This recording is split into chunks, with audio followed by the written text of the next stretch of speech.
May I welcome everybody to the Ku-ring-gai Local Planning Panel meeting of Monday the 15th of November 2021 at 12:30 p.m.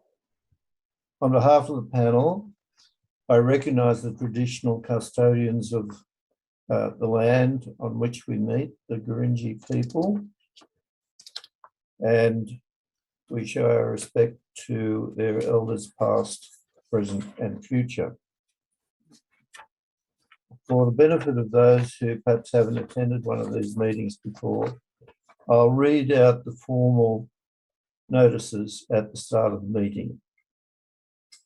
In line with social distancing requirements to limit the spread of COVID-19 virus, Ku-ring-gai Local Planning Panel meetings are held for the time being and until further notice using conferencing technology. Today's meeting will be conducted over Zoom. An important item to note is that any person speaking at the local planning panel meeting are advised that their voice and personal information, including name and address, will be recorded as part of the meeting and made publicly available on Council's website via live stream and on-demand access, except any part of the meeting that is held in closed session. Accordingly, you must ensure that your address to the panel is respectful and that you use appropriate language and refrain from making any defamatory statements or discriminatory remarks. Ku-ring-gai Council does not accept any liability for statements, comments or actions taken by individuals during the meeting of the Ku-ring-gai Local Planning Panel.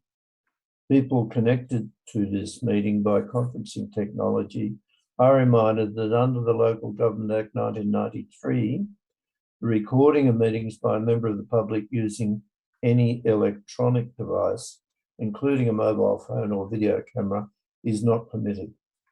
Any person found recording without the permission of Council may be expelled from the meeting. Some points to note. I think that I've already mentioned on-demand viewing of each meeting will be available until the holding of the subsequent meeting, and recordings of the Ku-ring-gai Local Planning Panel meetings are copyright protected and cannot be reused or reproduced without the approval of Council. Now I can go to apologies.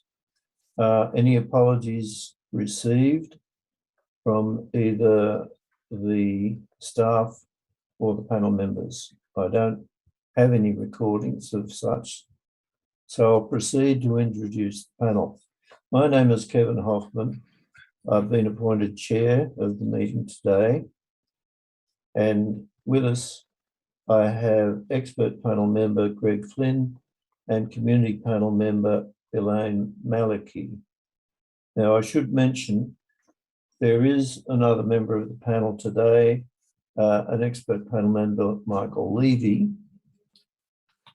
But in regard to item GB1 at 8 Woonona Avenue, Wahroonga, Mr. Levy has notified of a conflict of interest, which I've examined, and I have given him leave not to attend this public meeting because of that conflict of interest, and he neither attends the meeting nor takes any part in its proceedings or its decision.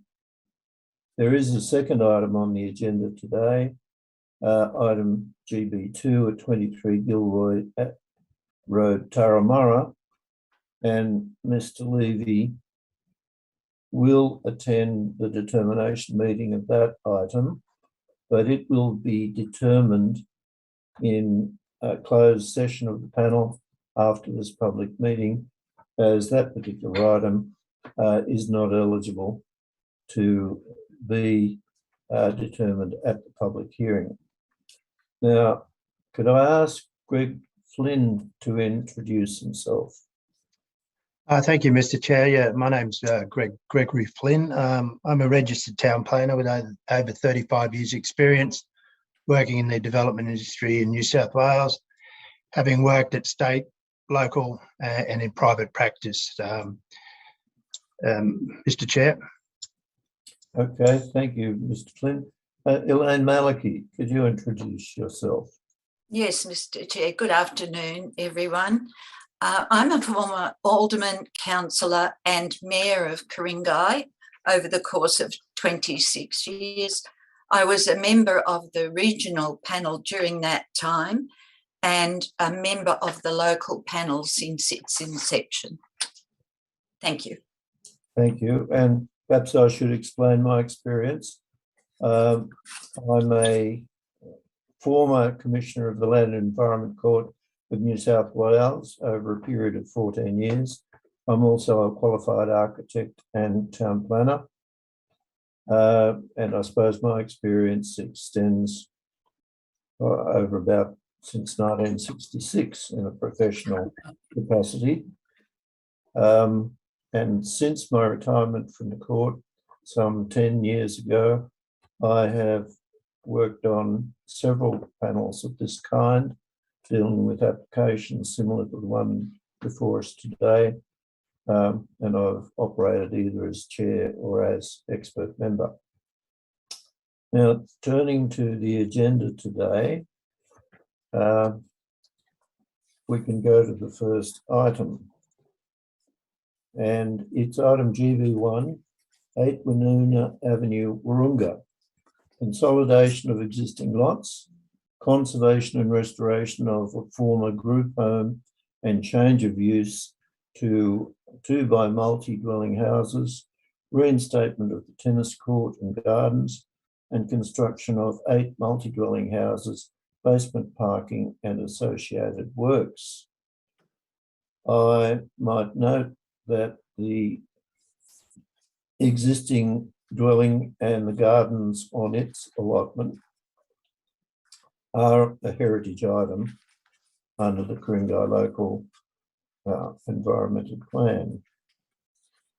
Now, as it happens, we have no objectors registered to speak on this matter, although there were a number of objections submitted which the panel has considered and will consider in making its final decision on the item. Registered to speak are representatives of the applicant and its Pennet tribe, who I would believe is an architect. Is that right, Ms. Tribe? Thank you. That's right. And also Mr. Stephen Davies, who I believe is a heritage expert. Oh, there you are, Mr. Davies. Sorry, I just missed you on the screen. Now, we usually give speakers 3 minutes to make their case, and we have read all of the information and visited the site. Excuse me. So we have a working knowledge of what the proposal's about and the various reports that have been submitted together with plans. So would one of you like to commence in speaking to this? Thank you, Mr. Chair. If that's okay, I'll speak first, and Stephen can follow with the heritage expertise, and I'll speak on behalf of our client, CKDI. Thank you, Ms. Tribe. Thanks. Thank you, Mr. Chair, and thank you to the panel for this opportunity to speak to this project and for your attention to the documentation to date. This is obviously a really exciting project and a very complex and significant site. So you know that it's a site comprising 3 lots with over 5,000 square metres. There's a significant and very lovely heritage house at the centre of this combined site. A lot of heritage landscape elements, including, of course, the highly significant tree cover on the site, including the oldest and largest aloe tree outside of Madagascar, which is a fun fact, and a really wonderful stand of red gums making up a biodiversity zone. So well, Mr. Chair, as an architect, you'll know that when we first looked at this site, we thought it was too hard. But I think it's a real testament to our client that they enjoy challenging sites and they take the custodianship of heritage and landscape very seriously. Starting on a difficult project like this, we prepared many siting options, which we took to council officers at a pre-DA meeting. We looked at many different uses and sightings on the site, working always with arborist, planner and heritage consultant there in the very beginning to work out where the site could be developable at all. And we were encouraged in that pre-DA meeting to bring the scheme before you forward. We also worked closely with council during the assessment period, preparing a quantity of additional information and coordinating further specialist consultants. And our interactions with council have been very positive and professional and encouraging. And in fact, parts of the report praise the work we've done to date. So we were incredibly surprised to receive this report recommending for refusal of the DA and for it to have so many reasons for refusal. Upon close reading of the report, we've discovered that the reasons for refusal fall largely into two categories.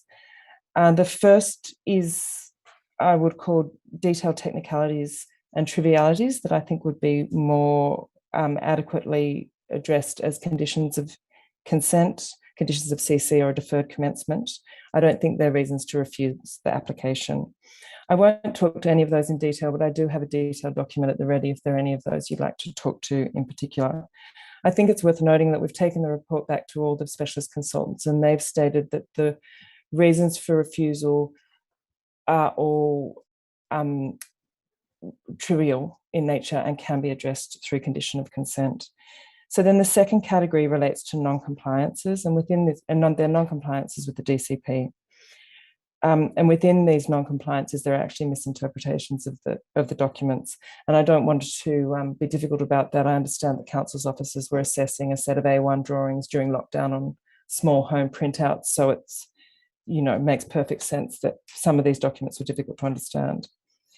Our planning consultant, Andrew Darrick, sends his apologies, and he's very strongly he's asked me to remind the panel of part 4.13A of the EPA Act, which states that if the application doesn't meet the provisions in the DCP, then the consent authority must be flexible in applying those provisions and allow reasonable alternative solutions that achieve the objects of those standards for dealing with that aspect of the development.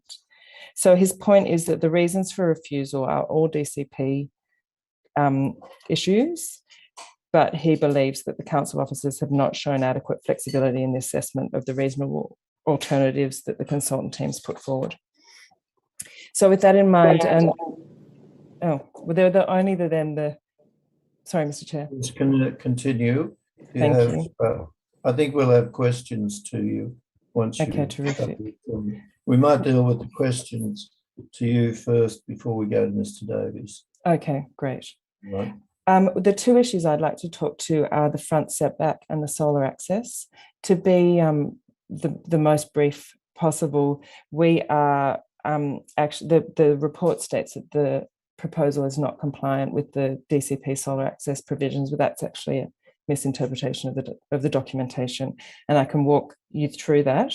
We're fully compliant on living areas and private outdoor spaces, so fully compliant on solar access for 10 out of 10 dwellings and private open space for 9 out of 10 dwellings.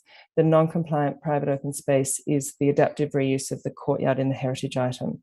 So we would ask that that be assessed with flexibility, because we don't want to put a deck on the front of the heritage item. That would obviously be a terrible heritage outcome. So I can talk to solar access in more detail if you'd like me to. And then the other issue is the front setback of dwellings 1 through 3. Mm-hmm. So they have a non-compliant setback. We've pushed the building mass forward of the setback line to retain the magnificent kauri pine, which you would have seen on the southern end of the site. So we've been able to retain that magnificent tree, but obviously in order to do that, the tree is where the buildings would be best placed. So we ask for a flexible assessment of this as well. The setback is then established by aligning with the neighbouring setback at number 2 Woonona Avenue.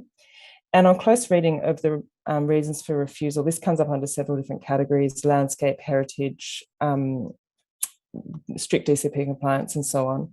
And it seems to me that the problem is that we don't have 2 metres of deep soil behind the setback. Hence, we can't screen the new development with mature trees. So I'd respectfully ask that we could really knock that one on the head easily with the condition of consent that we provide 2 metres of deep soil at that point.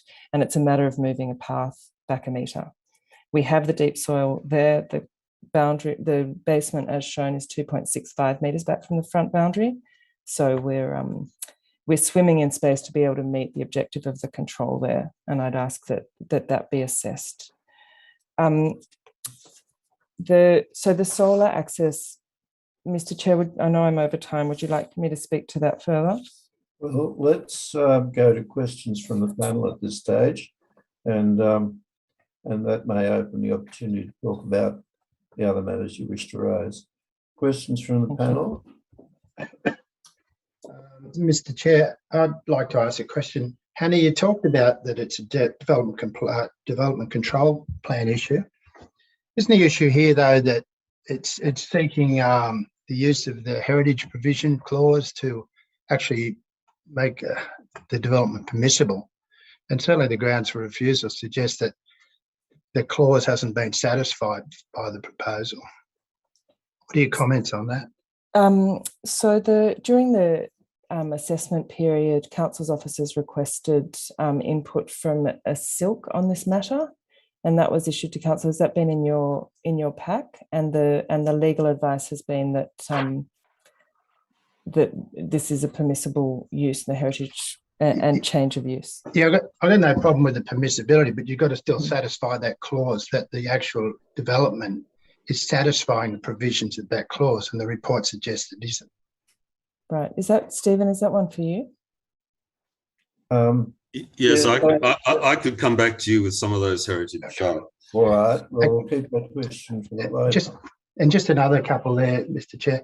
Hannah, the applicant was advised back 4 months ago, 2nd of July, with a preliminary assessment letter advising a whole range of issues with this, from permissibility. Won't go into them, but the major ones back in July was the building setback, solar access, demolition of fence and entrance, path location, landscaping, and basics certificates, and stormwater plans. So they were raised back in July, that the council had major concerns with it. Yeah. You then followed that up with a meeting with the council staff, I believe, on the 15th of July. Didn't they give you some kind of indication that they had some major problems with this? Well, they did, but I believe we hit it all on the head at that meeting. So I was very surprised that it came back. And in fact, a few of the things like the retention of the existing southern driveway, that's come up again and again and again. And we've put forward that if we retain that driveway, because it's at the very highest point of the site and there's a big incline there, we'll actually get 24 metres of extra length to get to a basement level, which would take out 2 significant trees, the Moreton Bay fig and the Kauri pine. So I'm sure looking through the correspondence, it probably seems like we're being belligerent, but we've actually been incredibly diligent on this. There are a couple of, we call those zombie ideas, where we think they're dead, but they come back from the grave. So yeah, that, I know what you mean. I know. So that was back in July. So you're telling us that when you left that meeting on the 15th of July, you actually had a good understanding of what the issues were, and that the council were responsive to what you were suggesting you would do in your amended plans. And certainly the telephone communication between council's planners and my team was very positive. Everybody was working under duress, council's officers and us, and we couldn't get consultants to site and so often. I would like to commend council's officers. I mean, as architects, we work with a lot of councils in Sydney, and they were very clear and helpful. And so, yes, we are genuinely surprised that these things have zombied back up. Okay, so basically after that, you then proceeded to amend the plans, do all of the things the council are asking for in their letter, and you lodged that on September the 7th. And you're saying today that you're surprised to see these grounds for refusal today. Has the council staff not gone back to you after the 7th of September and raised any of these concerns? There's 15 grounds of refusal here. You weren't aware of any of them? Well, we were aware of them insofar as we thought we'd addressed them adequately. There are a few things. I mean, the basic certificate, for instance, we've got a coordination issue because we had to put an extra tank in, which took out 2% of our landscape area. In terms of basics compliance, we're over by like 1,000% anyway, and now we've got a 1% error. And we thought surely that kind of matter can be dealt with in a deferred commencement condition, because we didn't have time to coordinate all the consultants. No one could get to site. So we've got 3 errors that none of them go anywhere near making the project potentially non-basics compliant. They're all trivialities in that sense, and we think that it feels very problematic that could be a reason for refusal. Okay. And that just knocks like that whole chapter off the report as far as I'm concerned. All right. So just if the council had said to you 2 months ago, these things are still outstanding, and we're going to refuse it, what would you have done? Would you have addressed them? Well, I think certainly that low-hanging fruit we can address. I think we could have helped them to understand the sun angle diagrams, because the report says that we've got 2 compliant dwellings when we've actually got 9.5 out of 10. So we could have helped with that. I think it was the meeting during the assessment process was really useful because there were so many council officers in that Zoom.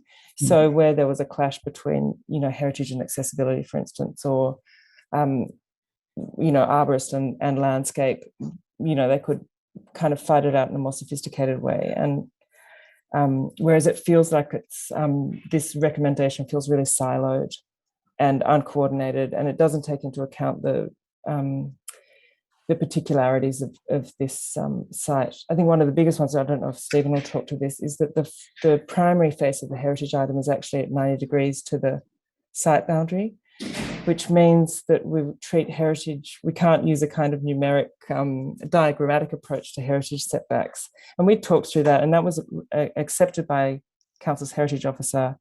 We understood in that meeting, and really well understood, and kind of, it was a very good conversation. So yeah, it is a real surprise. So we have a very different report then from what you were considering or thinking. That's right.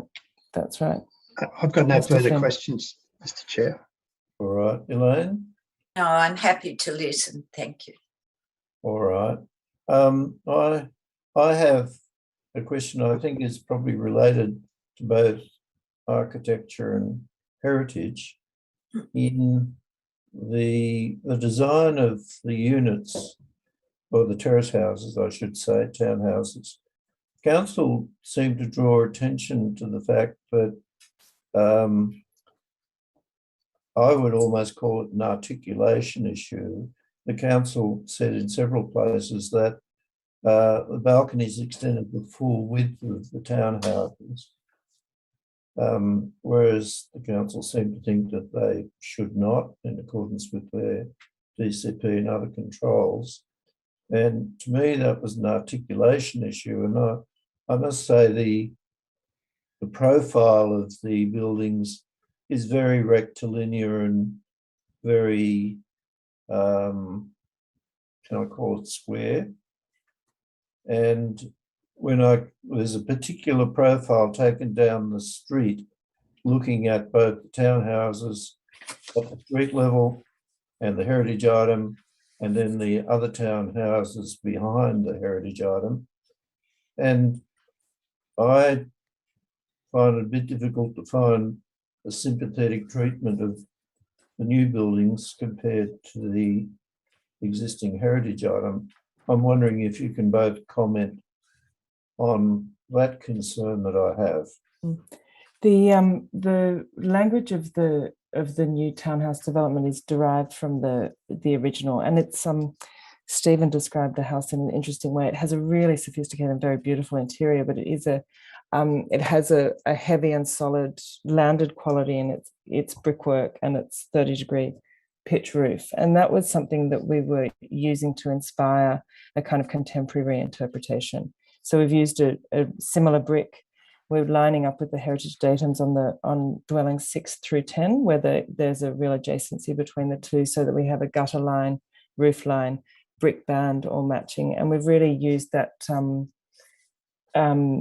that idea of massiveness and heaviness that's characteristic of the original item on the site. I think one of the things that's difficult to read in the CGIs, perhaps is there's a chamfering in the elevations in the brickwork. So while it is an idea about solidity and massiveness, which we think is appropriate to the site, it also has the first floor brick pleats in and out with a brick screen. So it's something that will have a different reading at all times of day as the sun glances off it, or it is backlit, maintaining both privacy and this heritage response. So the brick screen at the first floor level, it means that you won't really be able to observe the street from the room facing there, will you? It's a hit and miss brick screen. So during the day, you'll get a really good level of observation. It depends on what side of you the light's on. So during the day, you'll be able to see outwards through it, and at night, with a curtain drawn, it will create a glow in the public domain. All right. Okay. Well, Mr. Davies, would you like to either comment on that immediately or incorporate it into your comments on the proposal?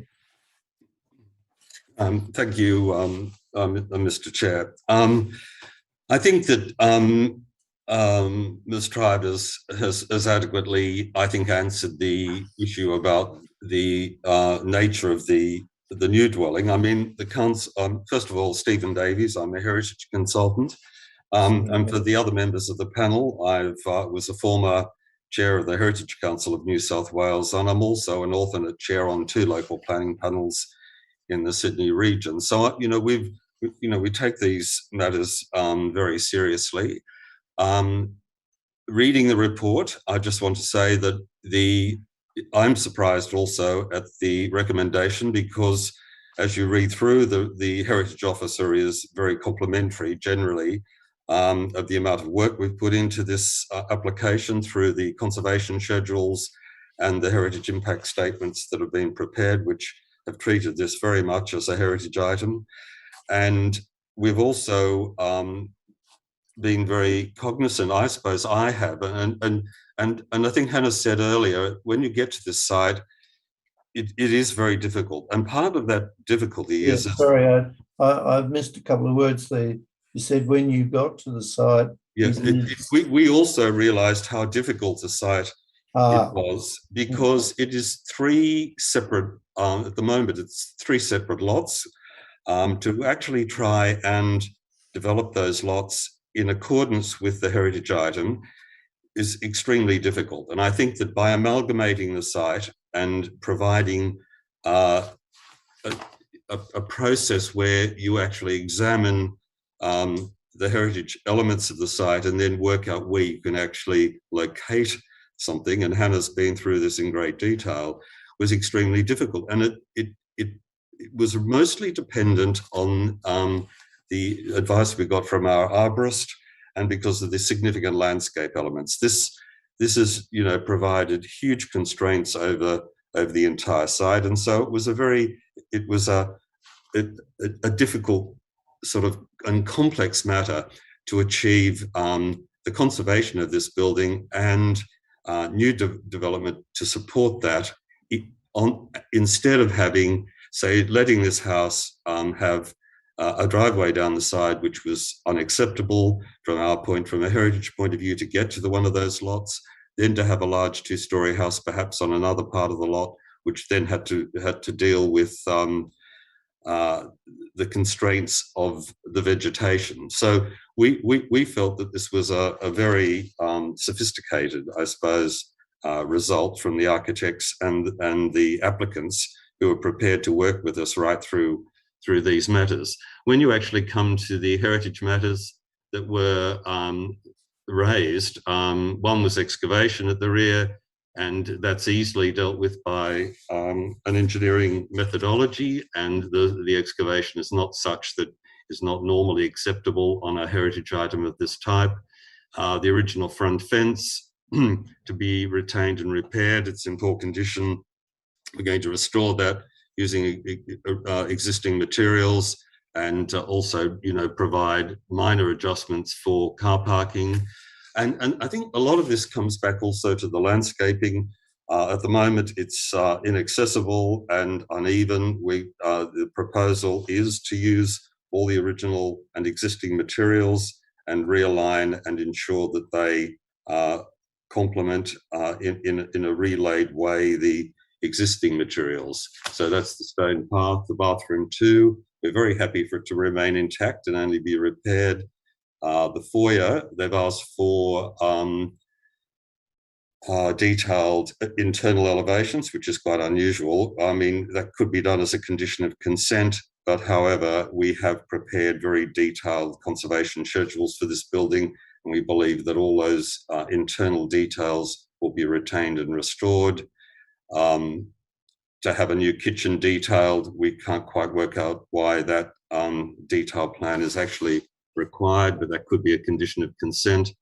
So, the hedge across the front of the site was mentioned and is recommended, and as Hannah has said, can be accommodated because of the deep soil landscaping. So it's very strange, because when you actually go through the compliances of yes and no, virtually everything is a yes. And I think for me, the only no is that issue of the front setback that was mentioned earlier, and that really is related to conservation of significant trees. And notwithstanding that, whatever happened on that particular subdivided lot, it would have to also accommodate that vegetation. So this is really a product of significance of the site, rather than just a grab for development, for instance. So we feel that there could be, if it were a deferred commencement consent, or if there were conditions applied, that all the heritage matters, I think, are satisfactorily addressed. And it's actually, I found the report to be quite complimentary, and we were pleased by that. All right. Questions from the panel? No, thank you. Mm-hmm. Oh, I've got no questions for Stephen. All right. I wouldn't mind asking the council though. Sorry, is that you, Greg, speaking? Oh, I wouldn't mind asking council staff a question, if that might be okay. Yes. Yeah. Yeah, it was just to ask the council assessment officer, could they comment on what both Hannah and Stephen have said, that they were both surprised with the recommendation, and that they'd come out of a meeting with the council with a view that what they were proposing might be been given the tick or encouraged by council. I'd just like to get some comments on council as to what the applicant has said. Okay. Look, I guess, as Hannah noted, some of the reasons for refusal are quite trivial. And look, I certainly agree with that. Some of them probably could have been resolved by a minor amendment, which I guess is something we can do if that's the only remaining issue. However, because we felt that the front setback and the solar access hadn't been adequately, addressed or amended, there was no utility in going back and seeking clarification regarding those other matters. So the report said, I can't remember what page, but it says that the issue of the setback, that can be redesigned or relocated, relocated, etc. But it also may require a decrease in the development yield to make it work. Is that correct? Or look, I think those buildings at the front potentially. I'm still concerned about the solar access there. I think if they were reoriented so they were perhaps parallel to the frontage of the heritage building, you could potentially get better solar access and increase that setback there, but you would likely have to reduce the number of dwellings there. And that would then solve the major issue with this development, I guess. In my opinion, I think that would come a long way in addressing issues, yeah. Okay, thank you. Anna Tribe has put up a hand. Did you have a comment on that? Thanks, Mr. Chair. So I think, firstly, we need to think about that as not the frontage of the heritage item, but the sidage, if you will. And if we push that dwelling back into that zone, we'll lose the Kauri pine,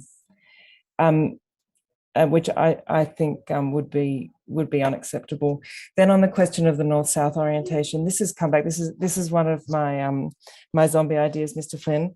The north-south orientation has been something that we've been very reluctant to entertain for several reasons. I think so. We do comply with the numerics of the DCP on solar access, but I think as a responsible and ethical architect, we need to think about the actual sun to these houses, and because so we've got a site with a lot of tree cover. They're all perennials and therefore a lot of shade, and the only places we can put buildings are where the sun hits the ground, and therefore, while shade from trees doesn't enter into a DCP calculation, these will be overshadowed. These elevations will be overshadowed. We looked at a north-south orientation. It would mean you'd have one sunny side and then you'd have one shady side. You'd actually have 16 bedrooms that receive no solar access at all. And this is real 101 urban design not to do, because you create internal glare and then building biology issues, particularly with some autoimmune mold species, which is becoming a bigger issue in building biology. So we were very reluctant to entertain north-south. We thought that would really exacerbate the issue. One of the problems with the shadow diagrams is we included 8 o'clock and 4 o'clock, which I think council's officers were assuming we were entering into the calculation. They're actually there because under a shade canopy, in qualitative terms, the lower light is the light that's going to hit the building. So the morning and the evening light is actually going to be more important when you've got a lot of big significant trees around. So we included that there as a qualitative measure. Also, all the buildings have a 3-story void or 2.5-story void in the middle of the plan, because the only place where the site's not overshadowed by trees is in the middle of these plans. So in terms of qualitative design, the east-west orientation is best from a building health point of view, a heritage point of view, and an actual qualitative access to sunlight for the humans who live there. In addition to that, we've achieved the 3 hours. It's split over the east and west. So we've got 40 minutes in the morning and 2 hours and 20 in the evening. They're the minimums. We've just showed the minimums. There are 2 that have minimum and the others have more. Council said we needed to show shadow diagrams on the hour, which made me think, if the sun leaves the building at 1:57, did anyone feel its warmth? I wondered if that was a philosophical question. And because we've got the technology to model the actual times, it seemed a bit of an absurdity to not count 40 minutes of sun because it didn't happen neatly on the hour. And then there was another comment about the patches of sun only being 1 square metre on the glass, which to my mind is a perfect Victorian window. 800 wide, 1.2 metres tall, winter sun coming in, perfect. 1 square metre is perfect. So I think we've got numeric compliance apart from the heritage courtyard. And we've also worked really hard to create healthy buildings that will be light and sunny. So we've worked with the DCP and with reality. All right. Okay. Just getting back to the council's point of orientation of the, as I understand it, orientation of the street front townhouses to the north, so that I suppose they would overlook the heritage tennis court result. In thinking of the heritage item as a complex, would it be more in keeping with the heritage nature of the site to create the units facing over the heritage tennis court, so that you create a cluster that reflects, say, the grouping of the buildings.